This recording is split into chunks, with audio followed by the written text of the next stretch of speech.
નમસ્કાર વિદ્યાર્થી મિત્રો, આજે આપણે જે ગણિતનું પેપર લેવાનું એનું સોલ્યુશન જોશું. ટોટલ બધા દાખલા ગણેલા તમને જોવા મળશે, ઓબ્જેક્ટિવ પણ જોવા મળશે. તો ચાલો આપણે શરૂ કરીએ.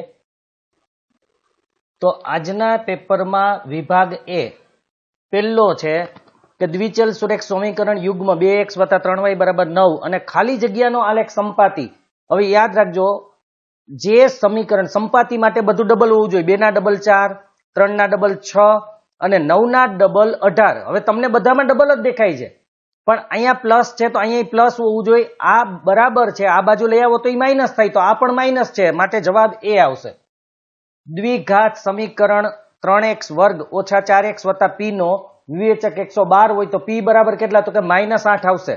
-8 જવાબ આવશે. સૂત્ર મૂકીને ગણતરી કરશો એટલે. ત્યાર પછી સમાંતર શ્રેણીના 3 ક્રમિક પદો 2k + 1 13 અને 5k - 3 હોય તો k, તો એમાં આવશે k ની કિંમત 4. 4 મૂકશો એટલે એ સમાંતર શ્રેણી બની જશે. k ની જગ્યાએ 4 મૂકીને જોઈ લેજો, થઈ જશે. ઉગમ બિંદુથી અંતર પાયથાગોરસનો પ્રમેય કરવાનો. 3 નો વર્ગ વત્તા 5 નો વર્ગ. 3 નો વર્ગ 9, 5 નો વર્ગ 25, 25 ને 9 34, એટલે √34 આવશે. sin square 30. sin 30 ની કિંમત 1/2 છે, પણ sin સ્ક્વેર છે એટલે એનો સ્ક્વેર કરવાનો છે.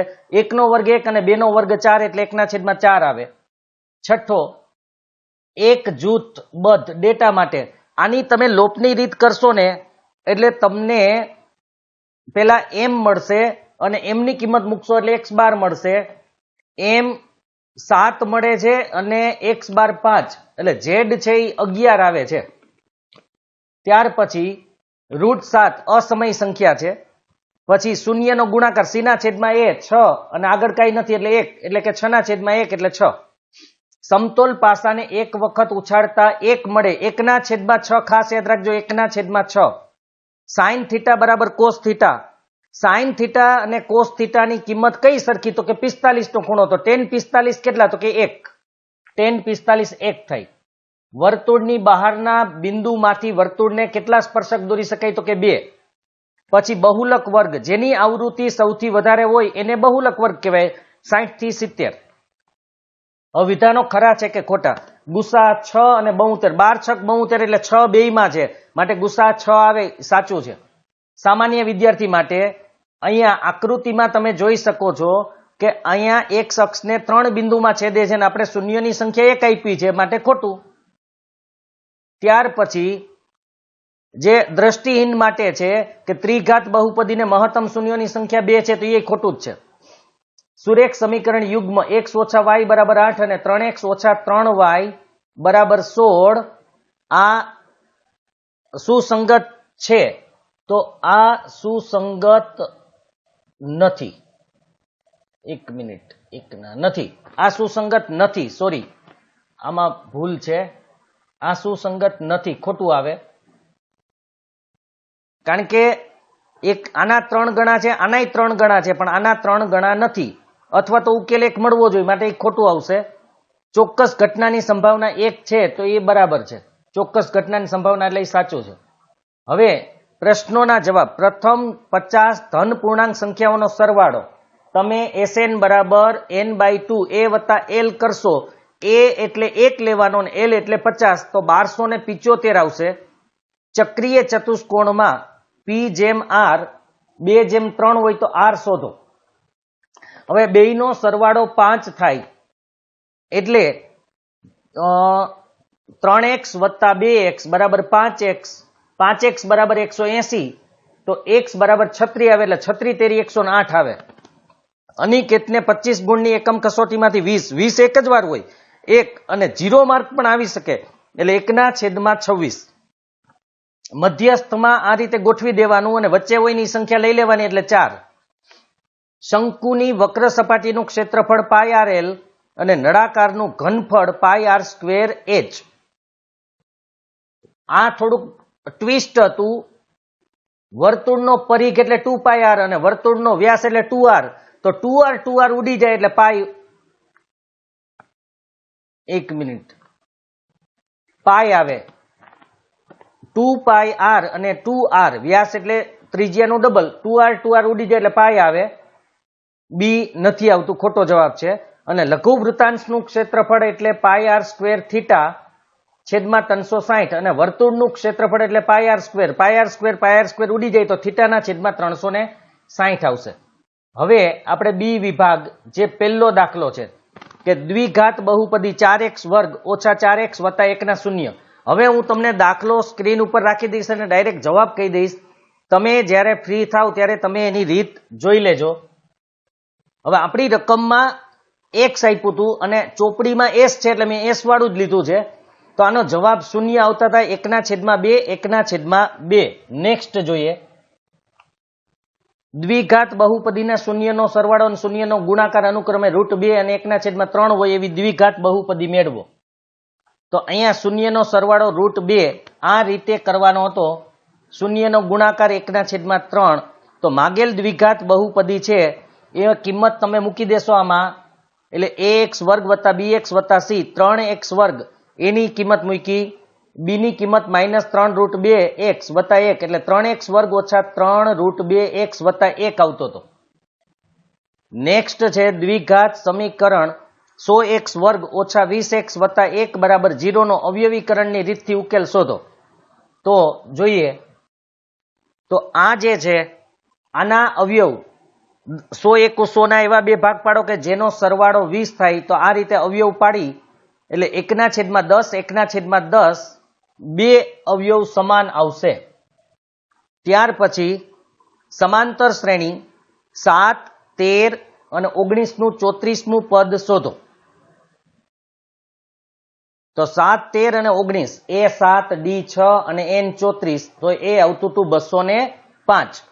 એના પછીનો જે દાખલો હતો 8 3 અને -2 એમાં 22 પદોનો સરવાળો શોધો. તો આ રીતે તમે સરવાળો શોધવાનો હતો, એ ડી મેળવી લેવાનું, એન એસએન નું સૂત્ર મૂકવાનું એટલે -779 જવાબ આવતો હતો. આ રીતે મૂકવાનું હતું. ત્યાર પછી 30મો જે હતો, આપણને બે બિંદુ આપેલા હતા 3 2 અને 2 3 વચ્ચેનું અંતર સૂત્રની મદદથી શોધો. તો આ રીતે કરો એટલે √2 આવે, કારણ કે અંતર સૂત્ર આ જ છે. ત્યાર પછી 31 એમાં બિંદુઓ 4 -3 અને -3 4 ના મધ્ય બિંદુના યામ x1 વત્તા x2 ભાગ્યા 2 y1 વત્તા y2 ભાગ્યા 2 4 -3 અને -3 વત્તા 4 એટલે 1/2 1/2 આવે. એના પછીનો દાખલો હતો sin a બરાબર 3/4 હોય તો cos a અને tan a ની કિંમત શોધવાની હતી, ગણતરી કરો. તો આ રીતે આપણે sin a ની કિંમત આપી છે, b90 નો ધારી લેવાનો, કે કિંમત ધારવાની છે, ab વર્ગ મેળવી લેવાનો. ત્યાર પછી ab આપણને મળી જાય એટલે cos a પાસેની બાજુ છેદમાં કર્ણ અને tan a સામેની બાજુના છેદમાં, તો જવાબ √7/4 અને 3/7 આવતો હતો. ત્યાર પછી tan a વત્તા b બરાબર √3 અને tan a માઇનસ બી બરાબર 1/3. તો a અને b શોધો. તો tan a વત્તા b √3 હોય તો કોની કિંમત √3 છે? તો કે 60 ની, એટલે a વત્તા b બરાબર કેટલા આવે? 60. અને 1/√3 કેની કિંમત છે? tan 30 ની, એટલે a માઇનસ b બરાબર 30 આવે. પછી લોપની રીત કરવાની, બેની બાદબાકી કરશો એટલે 2b બરાબર 30 આવશે. તો 1b બરાબર 15 આવે. અને આ બી તમે સમીકરણ 1 માં મૂકી દો એટલે એની કિંમત 45 આવશે. ત્યાર પછી જે સર્કસના તંબુમાં જમીન સાથે શિરોલંબ સ્થિતિમાં થાંભલાની ટોચ જમીન સાથે ખેંચીને બાંધેલા 20 મીટર દોરડા ઉપર કલાકાર ચઢી રહ્યો છે, એ હતો 30 નો ખૂણો બનાવે. તો આમાં એ બી થાંભલો અને એસી છે એ દોરડું છે, દોરડાની લંબાઈ 20 અને એસીબી 30 છે. સાઈન અહીંયા લીધું છે કારણ કે સામેની બાજુ થાંભલો એટલે, તો ઈ 10 મીટર આવશે, થાંભલાની ઊંચાઈ 10 મીટર. 35મો છે 14 સેમી વ્યાસ એટલે ત્રિજ્યા 7 સેમી આવશે અને ઊંચાઈ 8 સેમી હોય તો સળિયાનું ઘનફળ શોધવાનું તો πr² h કરીને કિંમત મૂકશો 1232 સેમી ઘન આવશે. 36મો છે શંકુની ત્રિજ્યા 7 સેમી અને ઊંચાઈ 24 સેમી છે, તો કુલ સપાટીનું ક્ષેત્રફળ, કુલ સપાટી માટે L શોધવો પડશે એટલે L². કરીને તમે આ સૂત્રથી L 25 આવશે. શંકુની કુલ સપાટીનું ક્ષેત્રફળનું સૂત્ર પાઈ આર L પ્લસ આર. આમાં કિંમત મૂકશો 7 7 ઉડી જશે, 22 વધશે, 25 ને 7 32 અને એનો ગુણાકાર કરશો એટલે 704 સેમી સ્ક્વેર. પછી આપણે બહુલક શોધવાનો તો બધી માહિતી આપી હતી. જુઓ L3 આપ્યો છે, F1 છે એ તમને 8 આપ્યો છે, F0 7 આપ્યો છે, પછી F2 અહીંયા 2 આપ્યો છે અને H પણ 2 આપ્યો છે. આ સૂત્રમાં કિંમત મૂકી તમે ગણતરી કરશો એટલે 3.29 આવશે. હવે સી વિભાગ આપણે જોઈ લઈએ. ત્યાર પછીનો જે સી નો પહેલો હતો, યોગ્ય રીતે ઉકેલ મેળવો. મોટે ભાગે લોપની રીત કરાય. આના માટે તમારે થોડી વાર માટે મોબાઈલને ફ્લિપ કરવો પડશે. પણ અહીંયા તમે જોઈ શકો છો s માઇનસ ટી અને આ જે સમીકરણ ડાયરેક્ટ આપ્યું હતું, જુઓ એને 2s વત્તા 3t બરાબર 36. આ નહોતું આપ્યું એને, ડાયરેક્ટ આ આપ્યું હતું. એટલે 1 અને 2 નો ઉકેલ તમે મેળવશો લોપની રીતે તો તમને અહીંયા t બરાબર 6 અને s બરાબર 9 મળશે. નેક્સ્ટ જોઈએ.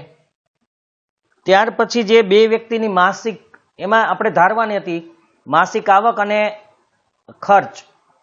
તમે આમાં પણ લોપ અથવા આદેશ ગમે તે કરી શકો છો.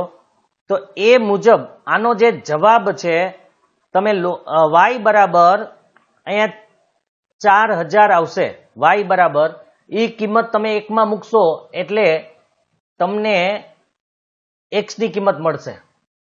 તો x ની કિંમત છે એ 2000 આવતી હતી. એટલે પ્રથમ વ્યક્તિની માસિક આવક 18000 રૂપિયા અને બીજા વ્યક્તિની માસિક આવક 14000 રૂપિયા આવતી હતી. ત્યાર પછી જોઈએ 10 અને 250 વચ્ચે 4 ના ગુણિત. તો 4 ના ગુણિત એટલે 4 ના પાડામાં આવતા હોય એવા 10 થી મોટા, 4 તેરી 12, ચોકે ચોકે 16, 4 પચા 20. એમાં a અને d તો 4 જ આવશે, a એટલે 12 અને છેલ્લું પદ 248 આવશે. એ ખાસ યાદ રાખજો. તો આપણે an નું સૂત્ર મૂકશું એટલે 60 જવાબ આવશે. બરાબર જોઈ લેજો, આમાં 60 આવશે. 248 માંથી 8 જાય તો 240, 4 ગુણ્યા સામે જાય તો ભાગે, 4 છક 24 એટલે 60 આવશે.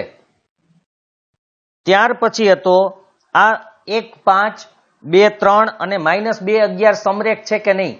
તો તમારે ab સ્ક્વેર, bc સ્ક્વેર અને ac સ્ક્વેર શોધો. ab 2.24 આવ્યું, આ 14.56 આવ્યું અને આ 16.28. હવે નાના બે અંતરનો સરવાળો મોટા જેવડો થાય છે કે નહીં. તો આનો 16.28 છે અને ઓનો 16.80 આવ્યું, માટે સમાન નથી એટલે એ સમરેખ હોઈ શકે નહીં, એટલે અસમરેખ છે. અહીંયા ક્યાં ગુણોત્તરમાં વિભાજન કરે તો આપણે m1 જેમ m2 ધારી લેવાનું. પહેલા એક યામ મેળવી લઈએ, કારણ કે અહીંયા ગુણોત્તર છે એટલે કોઈ પણ એક જ યામ લેવાનો હોય. તો p નો એક યામ લીધો અને આ સૂત્રમાં કિંમત મૂકી. તમે જોઈ શકો છો આ રીતે કરવાથી 7m1 બરાબર -2m2 આવશે. બે બાજુ માઇનસ માઇનસ છે એ નીકળી જાય એટલે 7m1 બરાબર 2m2. m1 ના છેદમાં m2 લઈ લ્યો એટલે 2 ના છેદમાં 7 એટલે 2/7 આવશે. ત્યાર પછી આપણો પ્રમેય હતો 10.2. એમાં જે પક્ષમાં આપેલું હતું એ વર્તુળની બહારનું બિંદુ માંથી વર્તુળને દોરેલા સ્પર્શકોની લંબાઈ સમાન હોય. તો અહીંયા PQ બરાબર PR, પછી OP, OQ અને OR જોડવાના હતા. જે પ્રમેય સાવ સહેલો જ હતો 10.1 મુજબ. આ બંને ખૂણા 90 ના થાય. બંને ત્રિકોણમાં શું સરખું? તો કે OQ અને OR એટલે એક જ વર્તુળની ત્રિજ્યા, OP એટલે સામાન્ય બાજુ. આ બે કાટખૂણા આપણે સાબિત કર્યા, માટે બંને ત્રિકોણ એકરૂપ છે. તો PQ અને PR પણ એકરૂપ હોય.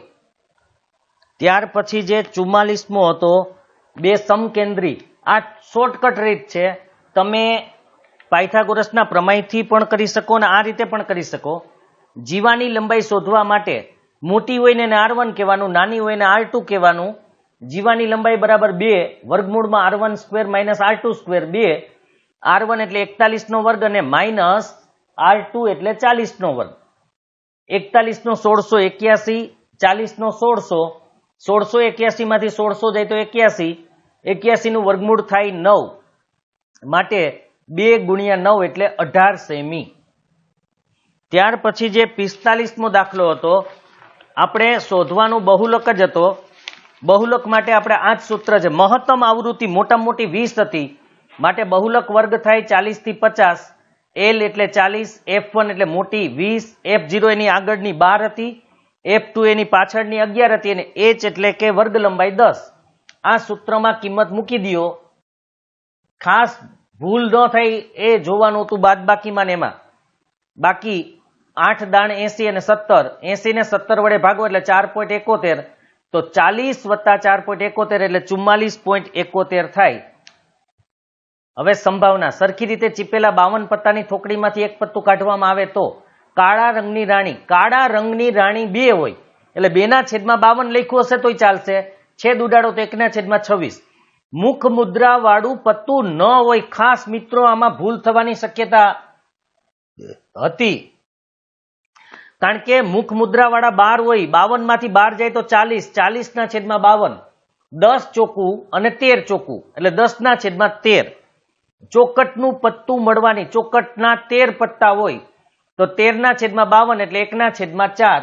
હવે ડી વિભાગ સમપ્રમાણતાનું મૂળભૂત પ્રમેય લખો અને સાબિત કરો. તો એ આપણે બુકમાં છે એટલે એ મેં નથી આપ્યું. ત્યાર પછી એનો જ એક બીજો દાખલો હતો જે આકૃતિવાળો દાખલો છે કે અહીંયા ડીઈ અને બીસી સમાંતર છે. આ 4 પ્રશ્નોના જવાબ આપવાના હતા તો આપણે જોઈ લઈએ. સૌથી પહેલા અહીંયા ડીઈ અને બીસી છે તે એડી ના છેદમાં ડીબી અને એઈ ના છેદમાં ઈસી આ રીતે કરી 4 માંથી 3 કિંમત આપણે આપી હતી. આ 7.2 અહીંયા વહી જાય, 5.4 અહીંયા. હવે પોઈન્ટ કાઢી નાખવાના, બેનો એક એક પોઈન્ટ નીકળી ગયો એટલે 18/54, 72/10 એનો પોઈન્ટ નથી નીકળતો એટલે 10 મૂકવા પડે. 18 × 18 તેરી 54 અને 24 તેરી 72, 24/10 એટલે 2.4. હવે એબી એટલે શું? એબી એટલે એડી વત્તા ડીબી કરવાનું છે. તો 2.4 વત્તા 7.2 એટલે 9.6 અને એસી એટલે એઈ વત્તા ઈસી 1.8 વત્તા 5.4 બરાબર 7.2. અને બીજો પ્રશ્ન એને પૂછ્યો તો કે એડીઈ ને સમરૂપ ત્રિકોણ કયો? તો એબીસી. ત્યાર પછીનો હતો એક ટ્રેન 480 કિમીનું અંતર અચળ ઝડપથી કાપે છે. જો ઝડપ 8 કિમી પ્રતિ કલાક કરતા ઓછી હોય. 49મો દાખલો છે. તો ટ્રેનની મૂળ ઝડપ આપણે ધારી લેવાની 1 કિમી પ્રતિ કલાક. પછી ઘટાડો કેટલો થયો? એ 480 કિમીનું અંતર મૂળ ઝડપે કાપતા લાગતો સમય ગોતી લેવાનો. પછી નવી ઝડપે કાપતા કેટલો સમય લાગે એ, અને પેલા કરતા 3 કલાક વધુ લાગે છે એટલે વધુ સમયમાંથી ઓછો સમય બાદ કરો એટલે 3 કલાક. છેદ સરખા કરવાના છે. જેના છેદમાં જે નથી એને ગુણો. આને x વડે ગુણવાનો, આને x - 8 વડે ગુણવાનું, આ બંને ભેગા થઈને 3 ને ગુણે. સાદું રૂપ આપો. અહીંયા 3 વડે ભાગી નાખો. બધા સમીકરણ ત્રણેય બાજુને ભાગી શકાય એમ છે. તો x² - 8x - 1280 આવ્યું.